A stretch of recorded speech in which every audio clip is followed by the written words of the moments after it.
കൂട്ടുകാരെ, ഓരോ സ്ഥലപ്പേരിനും കൗതുകകരമായ ഓരോ കഥകൾ പറയാനുണ്ടായിരിക്കും.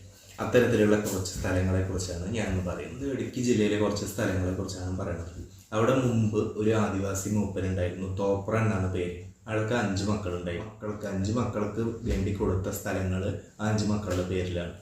ഈ ആൾക്കുള്ള 5 മക്കളുടെ പേര് പറയാം.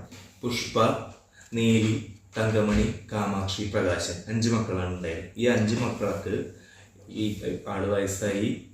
അപ്പോൾ പറഞ്ഞു മക്കളെ എന്ന് വിളിച്ചു. എന്നിട്ട് പറഞ്ഞു മക്കൾക്ക് ഈ സ്ഥലങ്ങളൊക്കെ കൊടുത്തു. അപ്പോൾ പുഷ്പയ്ക്ക് കൊടുത്ത സ്ഥലത്തിൻ്റെ പേര് പുഷ്പഗിരി. ഇപ്പം നിലവിൽ ഇടുക്കി ജില്ലയിലുള്ള സ്ഥലപ്പേരാണ് പുഷ്പഗിരി. അതുപോലെ എല്ലാ സ്ഥലങ്ങളും. കാമാക്ഷിക്ക് കൊടുത്ത സ്ഥലത്തിൻ്റെ പേര് കാമാക്ഷി, പ്രകാശിന് കൊടുത്ത സ്ഥലത്തിൻ്റെ പേര് പ്രകാശ് സിറ്റി, അതുപോലെ നീലിക്ക് കൊടുത്ത സ്ഥലത്തിൻ്റെ പേര് നീലഗിരി, അതുപോലെ തന്നെ തങ്കമണിക്ക് കൊടുത്ത സ്ഥലത്തിൻ്റെ പേര് തങ്കമണി.